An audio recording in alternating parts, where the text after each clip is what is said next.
Oke, Assalamualaikum warahmatullahi wabarakatuh. Bertemu lagi dengan saya Mem Iva, pengajar sains MA Bilingual Muslimat Ilmu Sidoarjo.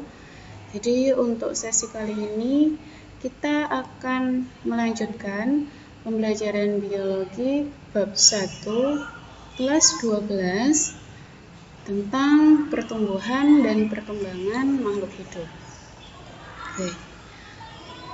Untuk bab yang akan kita pelajari pada sesi ini adalah tentang macam pertumbuhan pada tumbuhan. Seperti itu ya. Oke, kita mulai saja belajarnya.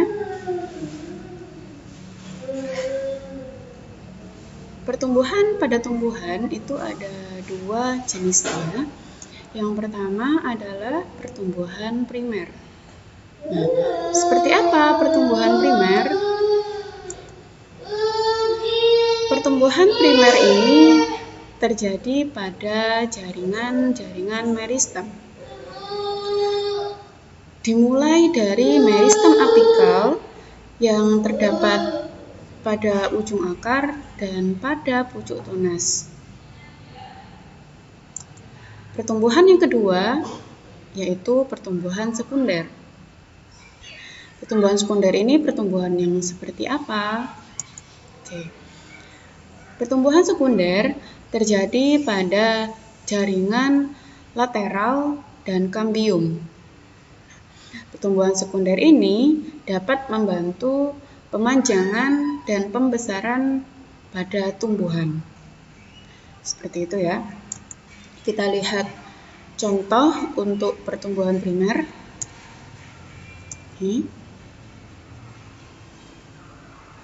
Selanjutnya, contoh untuk pertumbuhan sekunder. Jika pertumbuhan sekunder ini kita sering menyebutnya atau kita lebih mengenalnya dengan pembentukan kambium. Ini kambium pada batang tumbuhan.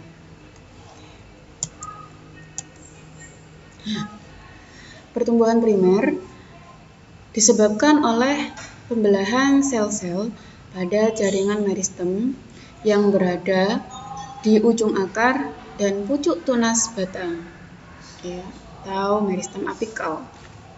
Sementara pertumbuhan sekunder itu disebabkan oleh pembelahan sel-sel meristem lateral atau kambium yang menyebabkan tanaman tumbuh ke samping atau membesar. Jadi jelas ya bedanya antara pertumbuhan primer dan pertumbuhan sekunder. Oke, kalau pertumbuhan primer itu terlihatnya tanaman akan tumbuh meninggi gitu ya, atau tumbuh memanjang. Sementara kalau pertumbuhan sekunder itu tanaman akan tumbuh ke samping gitu ya, atau membesar. Seperti itu. Oke, selanjutnya kita akan mempelajari tentang faktor-faktor yang mempengaruhi pertumbuhan dan perkembangan makhluk hidup. Ya. Ada dua faktor di sini. Yang pertama adalah faktor luar, yang kedua adalah faktor dalam. Apa-apa saja faktornya? Oke, kita akan lihat bersama. Ya, kita bahas dulu yang faktor luar. Faktor luar yang pertama adalah air dan mineral. Air dan mineral ini berpengaruh pada pertumbuhan tajuk akar. Diferensiasi salah satu unsur hara atau lebih akan menghambat atau menyebabkan pertumbuhan tak normal. Maksudnya apa? Tumbuhan itu memerlukan air dan mineral yang cukup untuk proses pertumbuhannya. Kalau air dan mineral yang ia dapatkan terlalu banyak juga tidak baik, maka pertumbuhannya akan terhambat. Sebaliknya jika terlalu sedikit juga tidak baik, pertumbuhannya juga akan terhambat. Seperti itu ya. Oke, faktor yang kedua adalah kelembaban. Kelembaban yang tinggi akan membantu mempercepat pertumbuhan, seperti proses perkecambahannya biji atau pertumbuhan spora di jamur. Itu membutuhkan kelembaban yang tinggi. Yang ketiga yaitu suhu. Suhu ini mempengaruhi kerja enzim. Suhu ideal yang diperlukan untuk pertumbuhan yang paling baik itu adalah suhu optimum. Itu ya. Selanjutnya yaitu cahaya. Cahaya ini sangat dibutuhkan oleh tumbuhan dalam proses fotosintesis. Secara umum, cahaya itu merupakan faktor penghambat pertumbuhan. Makanya kan lebih banyak tumbuhan itu dapat tumbuh dengan maksimal ketika dia berada di tempat yang redup atau yang gelap. Seperti itu ya. Di sini ada dua istilah yang juga harus kita pahami. Yang pertama itu adalah etiolasi gitu ya. Apa sih etiolasi? Etiolasi itu adalah pertumbuhan yang sangat cepat di tempat yang gelap. Kemudian istilah kedua ada fotoperiodisme gitu ya. Jadi fotoperiodisme ini adalah respon tumbuhan terhadap intensitas cahaya dan lamanya penyinaran. Selanjutnya kita akan bahas faktor dalam. Faktor dalam ini adalah faktor yang berasal dari individunya sendiri. Ada beberapa yang masuk ke dalam kelompok faktor dalam. Yang pertama adalah hereditas. Faktor hereditas ini sendiri ditentukan oleh gen. Oleh gen yang terdapat di kromosom di dalam inti sel. Ya. Jadi gen ini sendiri berfungsi sebagai penentu sifat pada setiap makhluk hidup yang diwariskan dari induknya kepada anaknya. Faktor dalam yang kedua adalah hormon. Kita lihat hormon-hormon apa saja yang mempengaruhi pertumbuhan dan perkembangan makhluk hidup. Yang pertama adalah hormon auksin. Jadi hormon auksin ini adalah senyawa asam indol asetat yang dihasilkan di ujung meristem apikal, yaitu di ujung akar dan batang. Ya. Pertama kali auksin ini ditemukan oleh F. Wen di tahun 1928. Dia menemukan auksin pada ujung koleoptil kecambah gandum Avena sativa. Jadi hormon auksin ini punya fungsi. Yang pertama, dia dapat membantu proses perkecambahan. Yang kedua, dia dapat membantu proses pembentukan meristem apikal. Oke. Hormon kedua yaitu hormon giberelin. Senyawa giberelin ini dihasilkan oleh jamur Gibberella fujipuroi atau Fusarium moniliformae gitu ya, yang ditemukan pertama kali oleh Kurosawa. Giberelin ini punya beberapa fungsi, diantaranya untuk pemanjangan tumbuhan serta partenokarpi. Partenokarpi itu kegiatan bioteknologi itu dimana kita dapat menghasilkan buah tanpa biji dengan menyuntikkan hormon giberelin ini di buah yang mau kita inginkan tanpa biji, seperti itu ya. Oke, yang ketiga adalah hormon sitokinin. Hormon ini pertama kali ditemukan pada tembakau. Fungsinya adalah untuk merangsang pembelahan sel. Yang keempat itu adalah gas etilen. Gas etilen ini banyak ditemukan pada buah-buah yang sudah tua. Yang kelima ada asam absiat. Yang keenam ada florigen. Yang ketujuh ini ada kalin. Kalau kalin itu hormon pertumbuhan organ. Ada beberapa ya, tergantung jenis organ yang mengalami pertumbuhan. Ada rizokalin. Kalau rizokalin ini berarti pertumbuhan akarnya. Kaulokalin, ada filokalin, ada antokalin gitu ya. Kemudian yang ke-8 ada asam traumalin atau kambium luka. Ini hormon ini dapat merangsang pembelahan sel di daerah luka sebagai mekanisme untuk menutupi lukanya.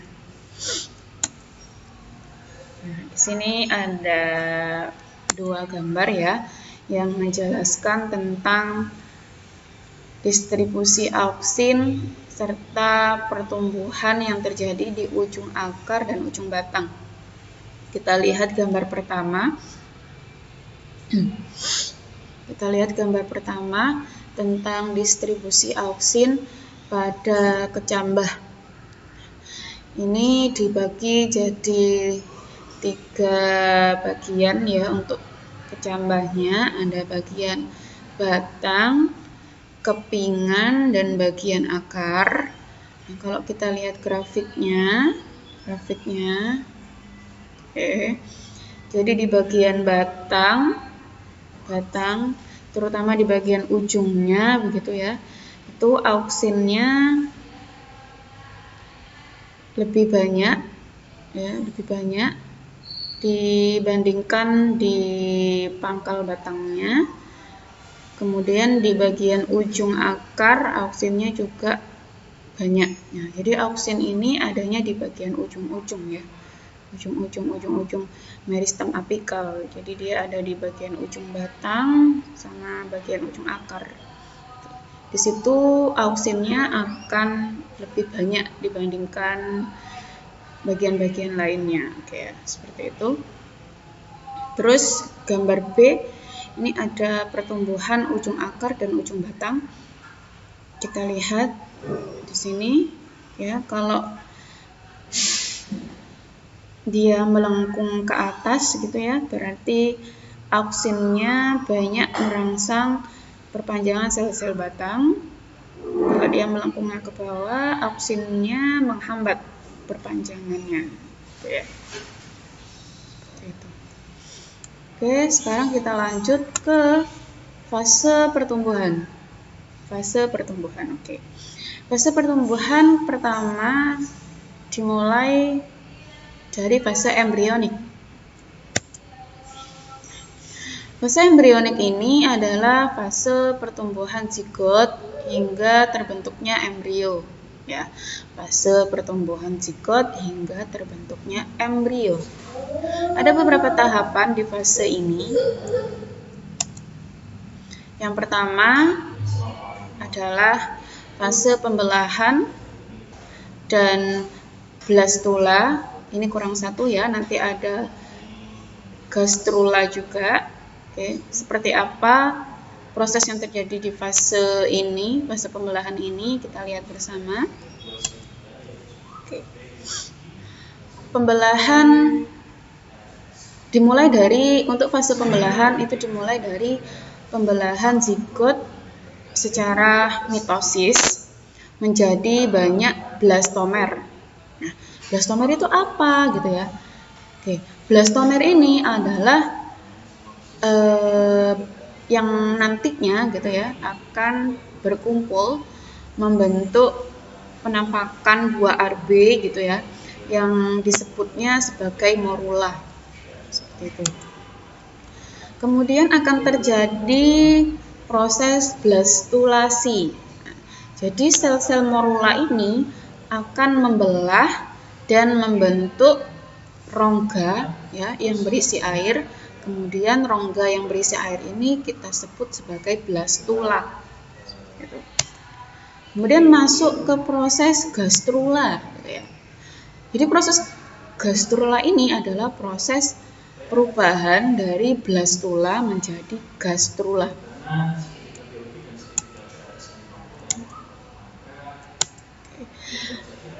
Pada fase ini blastozoel gitu ya, blastozoel atau rongga kecil dari blastula yang berisi air gitu ya, akan mengempis atau bahkan menghilang.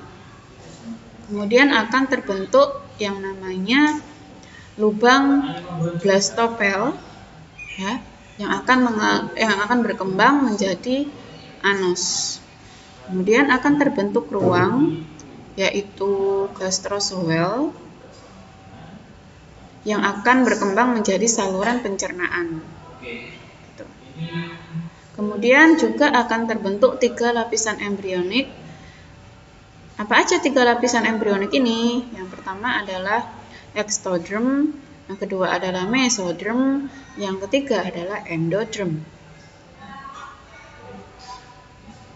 Oke. Pada hewan yang termasuk diploblastik gitu ya, maka dia mempunyai 2 lapisan embrional. Hanya 2 lapisan embrional kalau hewan diploblastik. Dia hanya punya ectoderm dan endoderm gitu ya. Dia tidak punya yang namanya mesoderm. Oke. Kalau yang hewan triploblastik itu dia punya ketiga lapisan embrional ini ya. Terus hewan triploblastik ini nanti dibagi lagi, ada triploblastik acelomata gitu ya. Dia tidak memiliki rongga tubuh. Terus ada triploblastik pseudocelomata gitu ya. Dia punya rongga tubuh yang semu. Kemudian triploblastik celomata, dia punya rongga tubuh yang sesungguhnya gitu ya, yaitu basil pelipatan mesoderm gitu. Jadi dia punya rongga tubuh yang sesungguhnya dan dia punya lapisan embrionik yang lengkap, yaitu exotherm, mesoderm, dan endoderm gitu ya. Kita lanjut. Morfokinesis ya, kita lanjut ke fase kedua yaitu morfokinesis ya. Proses pertumbuhan, perkembangan, dan diferensiasi menjadi organ, sistem organ, dan organisme. Kemudian kita masuk ke diferensiasi dan spesialisasi jaringan. Oke. Diferensiasi dan spesialisasi jaringan ini akan berkembang, diferensi jaringan atau lapisan embrionik ya, yang di proses fase embrio itu akan berkembang menjadi berbagai organ dan sistem organ. Spesialisasi setiap jaringan itu akan mempunyai bentuk, struktur, dan fungsinya masing-masing. Kemudian ada fase imbas embrionik. Diferensiasi dari suatu lapisan embrionik itu mempengaruhi dan dipengaruhi oleh diferensiasi lapisan embrionik lain. Jadi bahasanya imbas embrionik gitu ya. Jadi dipengaruhi juga oleh diferensiasi lapisan embrionik lainnya. Ini adalah gambar untuk fase embrio ya. Jadi yang pertama itu tadi kan ada zigot. Zigot ini mengalami proses pembelahan secara mitosis gitu ya. Ini cleaved itu berarti membelah, membentuk merula seperti ini ya. Jadi kayak buah arbe gitu, bentuk merula. Kemudian merula ini akan membelah lagi, membentuk yang namanya blastula. Kemudian akan membentuk yang namanya gastrula. Ini ya. Oke. Fase yang kedua itu adalah fase pasca embrionik. Nah, secara umum fase pasca embrionik ini meliputi metamorfosis dan regenerasi.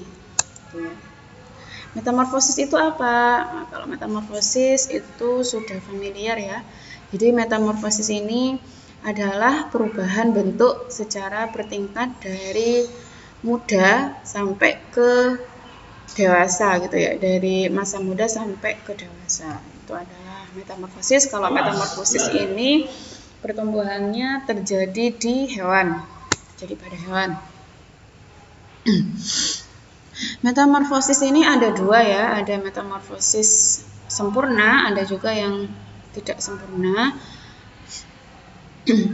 Kalau metamorfosis sempurna itu dia dimulainya dari telur, larva, pupa, imago. Kalau yang metamorfosis tak sempurna itu dimulainya dari telur, nimfa, imago, seperti itu ya.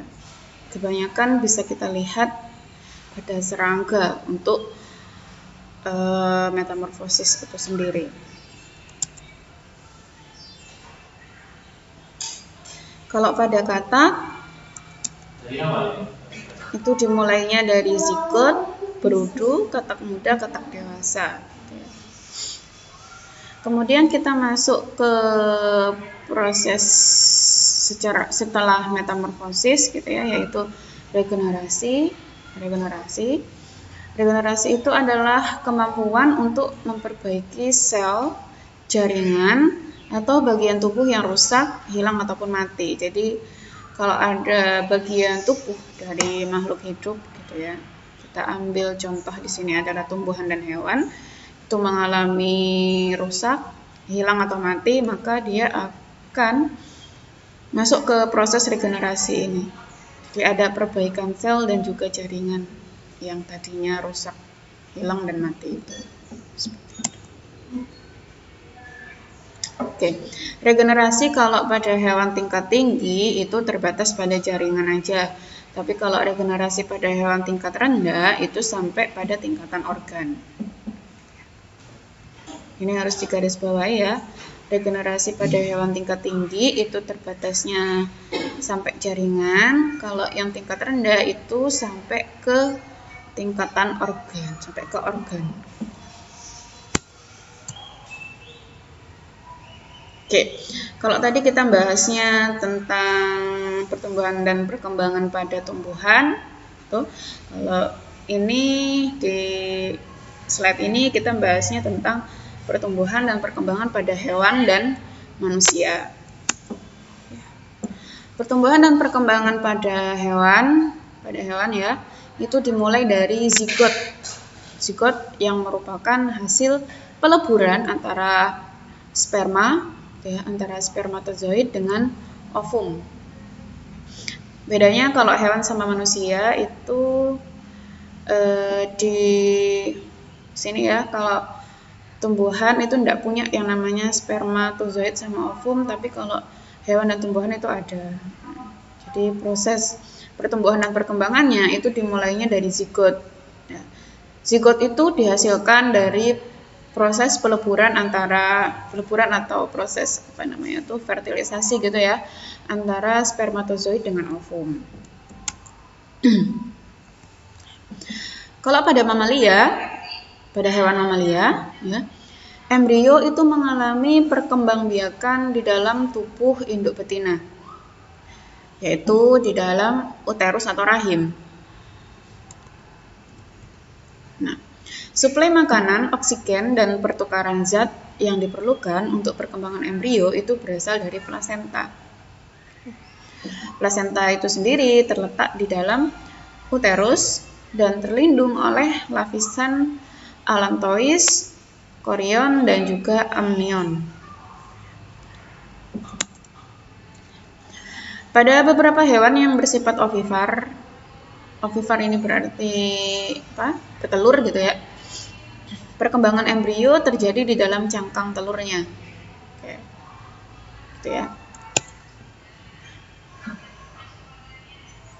Sama halnya dengan tumbuhan, pertumbuhan dan perkembangan hewan dan manusia itu juga dipengaruhi oleh dua faktor internal atau faktor dalam, yaitu gen dan hormon gitu ya, sama saja dengan tumbuhan.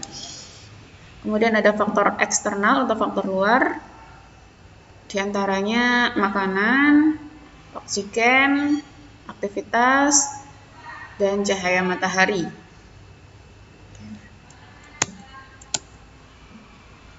Nah, selanjutnya ini khusus untuk perkembangan pada manusia ya. Kita mulai dulu pada masa balita dan anak-anak. Selama 4 minggu pertama, setelah bayi dilahirkan, bayi mulai belajar menyesuaikan hidup di lingkungan yang baru. Ya, selama 4 minggu pertama, oke, di garis bawah ya, selama 4 minggu pertama. Oke. Masa bayi itu terlewati pada usia 12 bulan, kemudian digantikan dengan masa anak-anak. Pertumbuhan fisiknya mulai meningkat, baik tinggi badan maupun berat badan. Juga terjadi perkembangan koordinasi gerak otot dan kemampuan mental. Hingga pada usia 18 bulan, anak dapat berjalan tanpa bantuan orang lain. Nah, pada usia 2-3 tahun, ya, anak telah dapat mengontrol keinginannya untuk buang air kecil ataupun buang air besar, serta dapat berbicara dengan kalimat-kalimat yang sederhana. Pada usia 5 tahun ya, beberapa anak dapat membaca angka-angka dan huruf-huruf tertentu. Beberapa anak ya, dapat membaca angka-angka dan huruf-huruf tertentu. Nah, di atas usia ini, kemampuan berbicara, menulis, membaca, dan belajar, dan bagaimana cara bergaul dengan orang lain telah berkembang. Jadi di atasnya 5 tahun itu anak-anak sudah mulai mengalami perkembangan dari segi berbicara, kemudian mulai bisa untuk menulis, mulai bisa untuk membaca, dan juga mulai bisa untuk belajar bagaimana caranya bergaul dengan orang lain. Gitu ya. Kemudian kita masuk ke masa tua. Oke. Masa tua ini diawali dari usia antara 30 sampai 50 tahun. 30 sampai 50 tahun. Oke. Pertumbuhan otot dan tulangnya sudah berhenti, artinya sudah tidak dapat bertambah tinggi lagi. Nah, selama usia ini perkembangan fisiknya mulai mengalami penurunan. Oke. Di umur 65 sampai 74 tahun adalah pertengahan lanjut usia. Nah, di usia ini orang sudah harus beristirahat dari kesibukan bekerja. Di atas 75 tahun disebut lanjut usia, gitu ya. Untuk memenuhi segala kebutuhan hidupnya, orang lanjut usia memerlukan bantuan orang lain. Oke. Ini adalah pertumbuhan dan perkembangan manusia. Kalian lihat yang ini gambarnya ya. Ini ketika di dalam kandungan, ini 9 minggu. Okay. 12 minggu, 16, 20, 25, 29, 38, 38. Nah, ini biasanya sudah siap keluar ya. 38 minggu. Kemudian ini contoh metagenesis dan metamorfosis. Kalau metamorfosis itu pertumbuhan dan perkembangan yang dialami oleh hewan, sementara kalau metagenesis itu di tumbuhan. Kita lihat bersama metagenesis ya. Peristiwa pergiliran dari generasi sporofit ke generasi gametofit dan sebaliknya. Tumbuhan sporofit menghasilkan spora dapat disebut tumbuhan diploid. Gitu ya. Tumbuhan sporofit. Nah, tumbuhan sporofit ini berarti tumbuhan yang dapat menghasilkan spora. Dia bisa juga disebut sebagai tumbuhan diploid karena tumbuhan jenis ini gitu ya, dia dimulainya dari zigot, sebagai hasil peleburan antara sel kelamin jantan dan juga betina. Contoh organisme yang mengalami metagenesis ini adalah tumbuhan lumut sama tumbuhan paku. Kita punya gambarnya, kita perhatikan. Nah, ini ya metagenesis untuk paku, tumbuhan paku dan untuk tumbuhan lumut.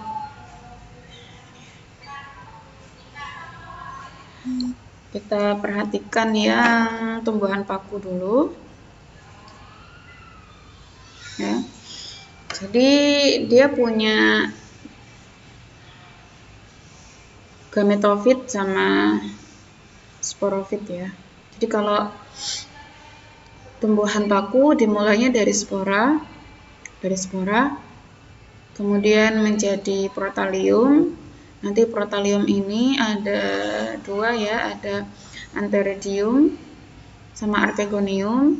Archegonium ini akan menjadi ovum atau alat kelamin betinanya.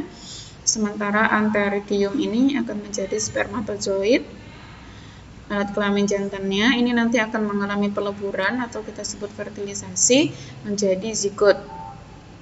Nah, zigot ini nanti akan berkembang menjadi tumbuhan paku, kemudian sporogonium, ya, dan kembali lagi menjadi spora. Nanti sporanya ini lagi akan mengalami metagenesis terus seperti itu ya. Kemudian kita lihat yang tumbuhan lumut.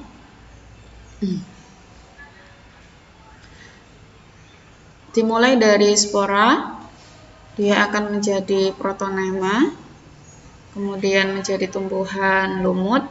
Nah, tumbuhan lumut ini nanti punya antheridium sama archegonium. Antheridium ini alat kelamin betinanya, ovum gitu ya. Kalau antheridium ini kelamin jantannya, spermatozoid, mengalami peleburan juga, menghasilkan yang namanya zigot.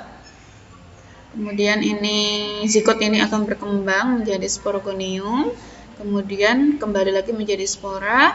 Nanti sporanya ini juga akan terus mengalami proses metagenesis lagi, gitu ya. Ini metagenesis lumut.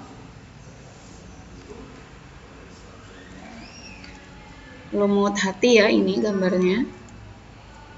Oke. Ini metagenesis paku. Oke. Selanjutnya metamorfosis. Ini tadi sudah kita bahas, tidak apa-apa kita ulang lagi ya. Jadi metamorfosis ini adalah proses perubahan struktural dan fungsi organ yang dapat dibedakan dengan jelas antara bentuk hewan pada saat kecil dan bentuk dewasa. Ada dua metamorfosis tidak sempurna. Dia terjadi pada lipas, belalang, ya, dan beberapa ordo lainnya. Urutan perkembangannya yaitu dari telur, terus menetas menjadi nimfa, selanjutnya menjadi imago. Imago ini hewan dewasa, gitu ya. Nah, nimfa itu hewan muda yang mirip dengan hewan dewasanya, tetapi ukurannya lebih kecil, terus organnya juga belum lengkap. Ya. Seperti lipas kecil yang belum memiliki sayap. Gitu ya. Jadi ada 3 fase yang dialami ketika 3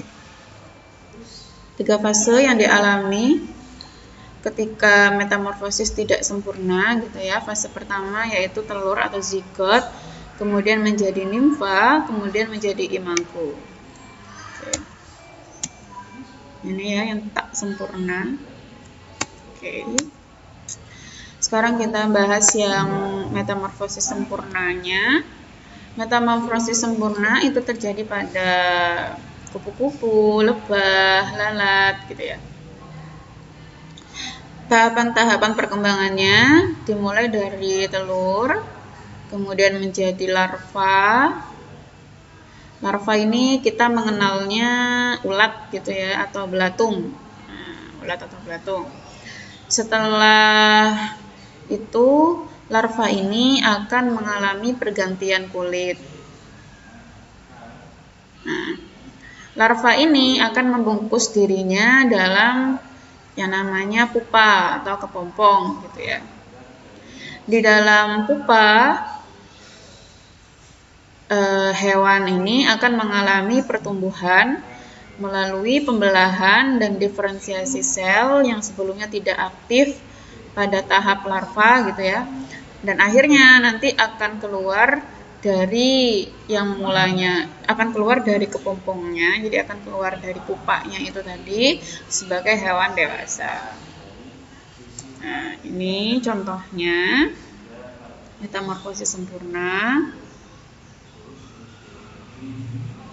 Dimulai dari zigot, ini contohnya yang kupu-kupu ya, dimulai dari zigot, kemudian dia menjadi ulat kecil, jadi larva, terus jadi ulat dewasa, terus jadi pupa, kemudian keluar dari pupanya menjadi imago atau kupu-kupu dewasa. Ini katak, dimulainya dari telur, kemudian berubah menjadi berudu. Ya, berudu ini berarti yang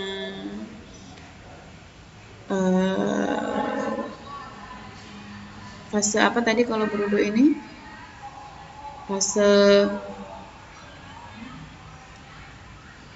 Oke. Kemudian katak muda, kemudian menjadi katak dewasa. Oke. Sudah selesai ya. Jadi itu adalah bahasan untuk pertumbuhan dan perkembangan. Jika ada yang belum dipahami, kita akan lanjut ke sesi diskusi, bisa melalui media Discord atau bisa melalui Google Meet ya. Oke, kalau begitu Mem Iva akhiri. Semoga apa yang dipelajari di sesi ini dapat bermanfaat untuk kita semua. Terima kasih untuk perhatiannya. Assalamualaikum warahmatullahi wabarakatuh.